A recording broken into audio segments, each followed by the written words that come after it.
I'd like to congratulate everybody who took part in the local body elections and gave a superb result for the Congress Party and the UDF. ഇക്കഴിഞ്ഞ തദ്ദേശ സ്വയംഭരണ തെരഞ്ഞെടുപ്പിൽ ചരിത്ര വിജയം ഐക്യജനാധിപത്യ മുന്നണിയും കോൺഗ്രസ് പാർട്ടിക്കും സമ്മാനിച്ച മുഴുവൻ പോരാളികൾക്കും എന്റെ ഹൃദയം നിറഞ്ഞ അഭിനന്ദനങ്ങൾ, അഭിവാദ്യങ്ങൾ ഞാൻ ഈ വേദിയിൽ നേരുന്നു.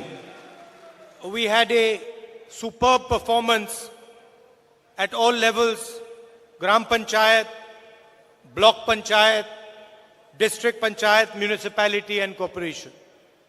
ഗ്രാമപഞ്ചായത്തിലാണെങ്കിലും മുനിസിപ്പാലിറ്റിയിലാണെങ്കിലും കോർപ്പറേഷനിലാണെങ്കിലും ജില്ലാ പഞ്ചായത്തിലാണെങ്കിലും ബ്ലോക്ക് പഞ്ചായത്തിലാണെങ്കിലും ചരിത്ര വിജയമാണ്, അതിഗംഭീര വിജയമാണ് ഐക്യജനാധിപത്യ മുന്നണി ഇത്തവണ നേടിയെടുത്തത് എന്ന് പറയാൻ ഞാൻ ആഗ്രഹിക്കുന്നു.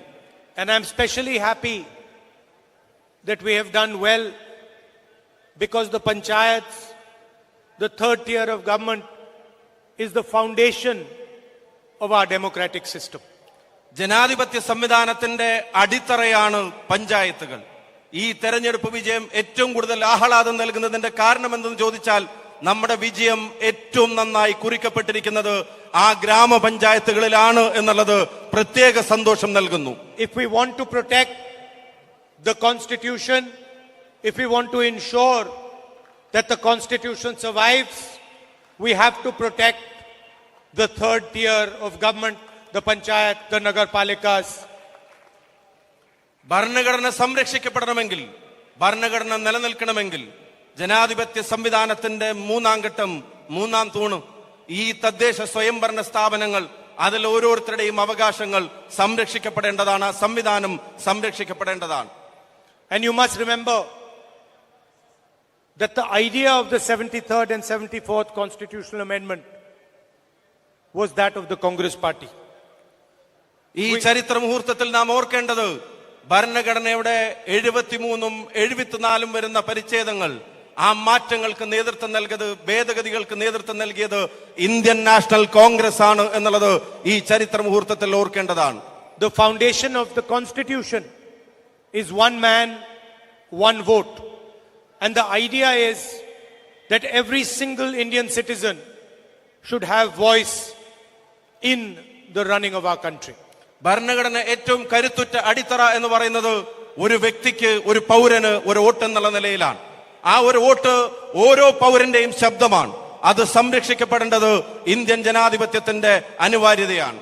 If you look slightly deeply at the difference between the BJP, the RSS and us, the Congress Party, you will see that they stand for centralization of power and we stand for decentralization of power. RSSും BJPയും കോൺഗ്രസും തമ്മിലുള്ള ആശയപരമായ അന്തരം അത് പരിശോധിക്കുമ്പോൾ നിങ്ങൾക്ക് ബോധ്യപ്പെടുന്ന ഏറ്റവും പ്രധാനപ്പെട്ട കാര്യം, RSSും BJPയും ഭരണ സംവിധാനങ്ങളുടെ അധികാരത്തിന്റെ കേന്ദ്രീകരണത്തിന് വേണ്ടി ശ്രമിക്കുമ്പോൾ അതിന്റെ വികേന്ദ്രീകരണം ലക്ഷ്യമാക്കുന്ന പ്രസ്ഥാനമാണ് ഇന്ത്യൻ നാഷണൽ കോൺഗ്രസ് എന്നുള്ളത്. They want compliance from the people of India. They do not want to hear the voice of the people of India. അവരുടെ ആശയങ്ങൾക്ക് അടിമപ്പെടുന്ന ഒരു ജനതയാണ് അവർ ആഗ്രഹിക്കുന്നത്. അതല്ലാതെ ജനതയുടെ ശബ്ദം കേൾക്കാനും കേൾപ്പിക്കാനുമല്ല RSS BJP ആശയങ്ങൾ പ്രാധാന്യം കൊടുക്കുന്നത്. This morning, before this function, I went to an award ceremony for Mrs. Leelavati Teacher ji. ഇന്ന് കാലത്ത് ഈ പരിപാടിയിലേക്ക് വരുന്നതിന് മുമ്പ് ബഹുമാന്യയായ ആദരണീയായ ലീലാവതി ടീച്ചർക്ക് നൽകാനുള്ള ഒരു അവാർഡ് ചടങ്ങിലാണ് ഞാൻ പങ്കെടുത്തത്. 98 years old, gets up at 3 o'clock in the morning, reads and then writes her views. 98-ാം വയസ്സിലേക്ക് പ്രവേശിച്ചിരിക്കുന്ന പ്രിയപ്പെട്ട ടീച്ചർ പുലർച്ചെ 3 മണി എന്നുണ്ടെങ്കിൽ ആ സമയം എഴുന്നേറ്റ് നിന്ന് വായിക്കാൻ സമയം കണ്ടെത്തുന്നു. ആ സമയത്ത് എഴുന്നേറ്റ് അവരെഴുതാൻ തയ്യാറാവുന്നു. അവരുടെ കാഴ്ചപ്പാടുകളെ ഈ പൊതുസമൂഹവുമായി പങ്കുവെക്കുന്നു. One of many people who have defended the voice of Kerala, the voice of the different types of people in Kerala, different traditions in Kerala. മലയാളത്തിന്റെ വൈവിധ്യങ്ങളുടെ ശബ്ദത്തെ മലയാളത്തിന്റെ സാംസ്കാരികമായ വൈവിധ്യങ്ങളെ അതിനെ സംരക്ഷിക്കാൻ വേണ്ടി പോരാടിയ ഉറച്ച ശബ്ദമായിരുന്നു പ്രിയപ്പെട്ട ലീലാവതി ടീച്ചർ എന്നുള്ളത് നമുക്ക് എല്ലാവർക്കും അറിയാം. And in our conversation today, she said something very, very powerful. ഇന്ന് ഞങ്ങളുടെ സംഭാഷണത്തിനിടക്ക് കരുത്തുറ്റ ചില വാചകങ്ങൾ അവർ ഞങ്ങളുമായി പങ്കുവെക്കുകയുണ്ടായി. She spoke about the culture of silence. ഇന്ന് അവർ സംസാരിച്ചപ്പോ അവർ പറഞ്ഞ ഏറ്റവും പ്രധാനപ്പെട്ട വാചകം സാംസ്കാരിക നിശബ്ദതയെ കുറിച്ചാണ്. And she explained how this culture of silence is spreading all across India. ഈ നിശബ്ദതയുടെ സംസ്കാരം അത് ഇന്ത്യ രാജ്യത്തെ എങ്ങനെ പടർന്നു പന്തലിക്കുന്നു എന്നതിനെ സംബന്ധിച്ച് വ്യക്തമായ ഒരു ധാരണ അവർ ഞങ്ങൾക്ക് വരുത്തി തന്നു. The ideological attack of the BJP and the RSS is designed to create a culture of silence. ആശയപരമായി ഈ സാംസ്കാരിക നിശബ്ദതയെ അതിനെ അടിച്ചേൽപ്പിക്കാനും നിർമ്മിക്കാനുമുള്ള ആ ശ്രമങ്ങളാണ് BJPയും RSSും രാജ്യമെമ്പാടും നടപ്പിലാക്കിക്കൊണ്ടിരിക്കുന്നത്. They want India to remain silent, India not to express itself, and they want to deliver all the wealth of our country to a few limited business houses. India നിശബ്ദമായിരിക്കണമെന്ന് അവർ ആഗ്രഹിക്കുന്നു. ഇന്ത്യയുടെ ജനത അവരുടെ ഹൃദയവികാരങ്ങളെ അതിന്റെ ആവിഷ്കരണത്തെ തടസ്സപ്പെടുത്തണമെന്ന് അവർ ആഗ്രഹിക്കുന്നു. എന്നിട്ട് ഈ രാജ്യത്തിന്റെ സർവ്വസമ്പത്തും വിരലിലെണ്ണാവുന്ന ചില കോർപ്പറേറ്റുകൾക്ക് എഴുതി കൊടുക്കാനുള്ള സംവിധാനം മാത്രമായി അവർ ഇന്ത്യ രാജ്യത്ത് മാറുന്നു. They want an India where all our assets, all the people's assets belong to a select few people. India രാജ്യത്തിന്റെ മുഴുവൻ സ്വത്തും ഈ രാജ്യത്തിന്റെ അഭിമാനമായതെല്ലാം ഈ രാജ്യത്തിന്റെ ജനതയുടെ അതെല്ലാം വളരെ കുറച്ച് ആളുകളിലേക്ക് മാത്രം ഒതുങ്ങണമെന്ന് ആഗ്രഹിക്കുന്ന ആശയമാണ് BJPയുടേതും RSSന്റേതും. And they know the only way this is possible is if the voice of the Indian people, the democratic voice of the Indian people, is silenced. അത് സാധ്യമാകണമെങ്കിൽ ഇന്ത്യയുടെ ജനതയുടെ ശബ്ദത്തെ നിശബ്ദമാക്കണം. അത് സാധ്യമാകണമെങ്കിൽ ഇന്ത്യയുടെ ജനാധിപത്യ ശബ്ദങ്ങളെ ഇല്ലാതാക്കണം. എങ്കിൽ മാത്രമേ അത് സാധ്യമാവുകയുള്ളൂ എന്നവർക്കറിയാം. I can tell you with 100% certainty that nobody can silence the voice of the people of Kerala. പക്ഷെ 100% ഉറപ്പോടെ ഞാൻ പറയുന്നു, ഈ മലയാളക്കരയെ ഈ മലയാളത്തിന്റെ ശബ്ദത്തെ അത് നിശബ്ദമാക്കാൻ ഒരു ശക്തിക്കും സാധിക്കുകയില്ല എന്ന് പറയാൻ ഞാൻ ആഗ്രഹിക്കുന്നു. And this coming election and the local body election will demonstrate that the people of Kerala's voice is loud and clear. ഈ കഴിഞ്ഞ തെരഞ്ഞെടുപ്പും ഇനി വരാനിരിക്കുന്ന തെരഞ്ഞെടുപ്പും അത് രാജ്യത്തോട് ഉറക്കെ വിളിച്ചു പറയും, മലയാളിയുടെ ശബ്ദം അത് ഉച്ചത്തിൽ വ്യക്തതയിൽ ഇന്ത്യ രാജ്യത്ത് മുഴങ്ങിക്കേൾക്കുന്ന ഒരു തെരഞ്ഞെടുപ്പായി ഈ തെരഞ്ഞെടുപ്പ് മാറും. We had many meetings where senior leaders came to Delhi. And in those meetings, different people had different opinions. And I was very clear. In both those meetings, I said that the UDF is going to win the Panchayat elections and the Vidhan Sabha elections. Congress പ്രസ്ഥാനത്തിന്റെ കേരളത്തിലെ നിരവധി senior നേതാക്കന്മാരുമായി പലതവണ ഡൽഹിയിൽ മീറ്റിംഗുകൾ ഉണ്ടായിരുന്നു. ആ യോഗങ്ങളിലെല്ലാം തന്നെ ഞാൻ ഉറച്ചു പറഞ്ഞു, ഈ വരാൻ പോകുന്ന ലോക്കൽ ബോഡി തെരഞ്ഞെടുപ്പ്, തദ്ദേശ തെരഞ്ഞെടുപ്പാണെങ്കിലും നിയമസഭാ തെരഞ്ഞെടുപ്പാണെങ്കിലും ഒരു കാര്യം എനിക്ക് തീർച്ചയാണ്, ഐക്യ ജനാധിപത്യ മുന്നണിയുടെ വിജയം കേരളത്തിൽ സംഭവിച്ചിരിക്കുമെന്നുള്ളത് എനിക്ക് ഉറപ്പാണ്. But to me there is a bigger question. What is the UDF and the Congress party going to do once they win the election? അധികാരത്തിൽ വരുമെന്ന തീർച്ച അത് പറയുമ്പോഴും അതിനേക്കാൾ ഗൗരവതരമായ ഒരു ചോദ്യം കൂടെ ഞാൻ ചോദിക്കാൻ ആഗ്രഹിക്കുന്നു. അത് വളരെ പ്രധാനപ്പെട്ടതാണ്. ഐക്യ ജനാധിപത്യ മുന്നണിയെ, ഇന്ത്യൻ നാഷണൽ കോൺഗ്രസിനെ അധികാരത്തിലേക്ക് കേരളത്തിലെ ജനത കൊണ്ടുവന്നാൽ ഈ ജനതയ്ക്ക് വേണ്ടി അവർ എന്ത് ചെയ്യുമെന്നുള്ളത് എന്നെ സംബന്ധിച്ചിടത്തോളം ഏറ്റവും പ്രധാനപ്പെട്ട ചോദ്യമാണ്. This is the question in front of the leaders of the UDF and the Kerala Congress. ആ ചോദ്യമാണ് കേരളത്തിലെ കോൺഗ്രസ് പ്രസ്ഥാനത്തിന്റെ നേതാക്കന്മാരുടെ മുമ്പിലും ഐക്യ ജനാധിപത്യ മുന്നണിയുടെ നേതാക്കന്മാരുടെ മുമ്പിലും ഉള്ളത്. there is a huge unemployment problem in this state. ഈ നാട്ടിൽ തൊഴിലില്ലായ്മയുടെ പ്രശ്നം അതിരൂക്ഷമാണെന്ന് അറിയാത്തവർ ഇവിടെ ആരുമില്ല. The UDF and the Congress party have to provide a vision for Kerala which addresses this unemployment problem. തൊഴിലില്ലായ്മയുടെ രൂക്ഷത അനുഭവിക്കുന്ന പാവപ്പെട്ട നാട്ടിലെ ചെറുപ്പക്കാരുടെ മുമ്പിൽ അധികാരത്തിലേക്ക് ഐക്യ ജനാധിപത്യ മുന്നണി വന്നാൽ അവർക്ക് തൊഴിൽ കൊടുക്കാൻ എന്തെല്ലാം ചെയ്യുമെന്ന് കൃത്യമായി വരച്ചു കാണിക്കാൻ ഐക്യ ജനാധിപത്യ മുന്നണിക്ക് ഈ തെരഞ്ഞെടുപ്പിന്റെ മുമ്പേ കഴിയും. And I am confident that the leadership on this stage has the ability to understand what the people of Kerala want and deliver what the people of Kerala need. ഈ ജനതയ്ക്ക് വേണ്ടതെന്തോ അത് നൽകാനുള്ള കാഴ്ചപ്പാടും കരുത്തുമുള്ള നേതൃത്വം ഈ വേദിയിൽ ഇന്ത്യൻ നാഷണൽ കോൺഗ്രസിന്റേതായിട്ടുണ്ട് എന്നുള്ളത് എന്റെ ആത്മവിശ്വാസമാണ്.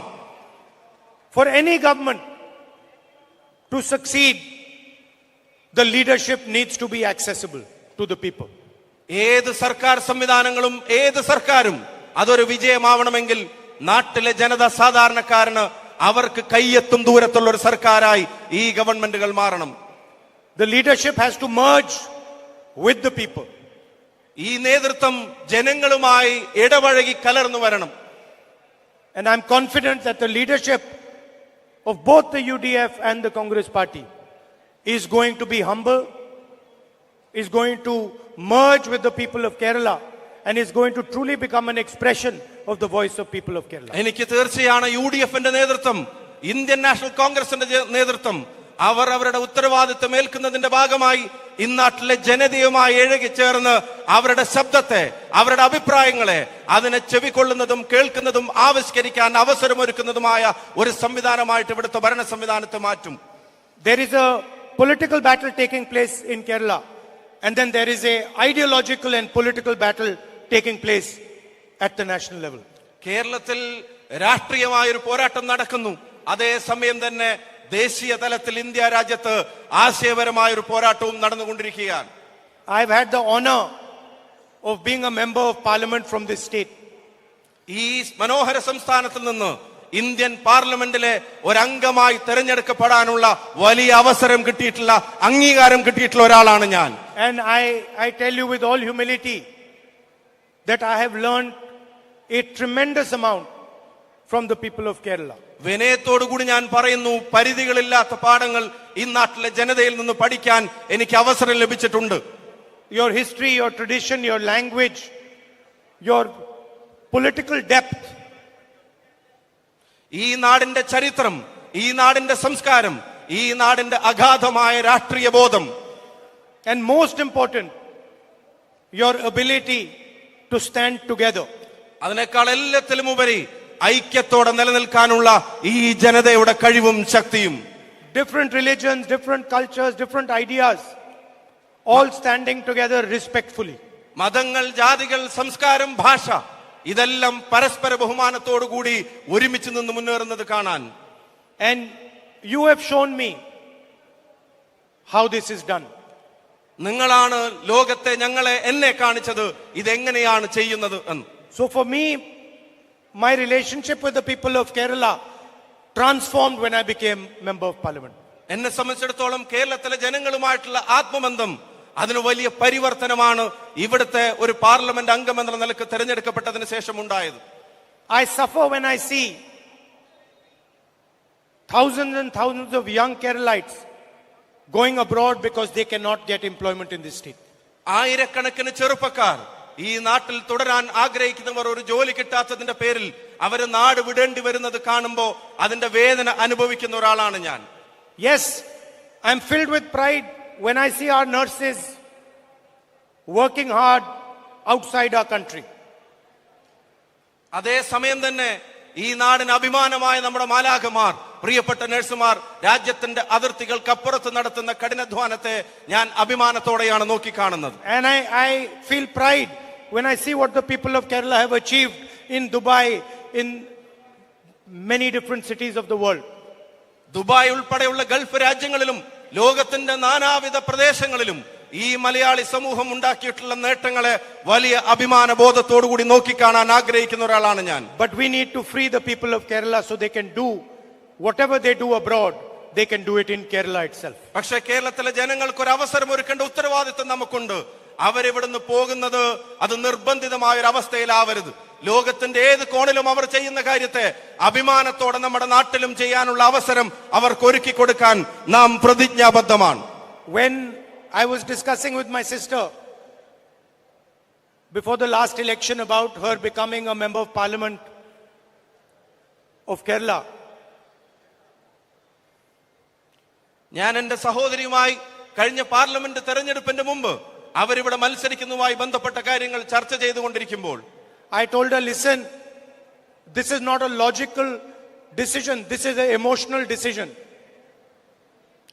ഇത് കേവലം ഒരു ലോജിക്കൽ ഒരു തീരുമാനം മാത്രമല്ല, നേരെ മറിച്ച് പ്രിയങ്ക ഗാന്ധി പ്രിയപ്പെട്ട എന്റെ സഹോദരി ഈ വയനാട്ടിൽ മത്സരിക്കുക, കേരളത്തിൽ മത്സരിക്കുക എന്നുള്ളത് എന്നെ സംബന്ധിച്ചിടത്തോളം അത് വികാരപരമായ ഒരു തീരുമാനം കൂടിയാണ് എന്ന് ഞാൻ അവരോട് പറഞ്ഞു. I said to her, listen, I guarantee you that after you become member of parliament, I will ask you maybe 3 or 4 months later, how do you feel? And you will tell me, I love the people of Kerala, I love the people of Wayanad.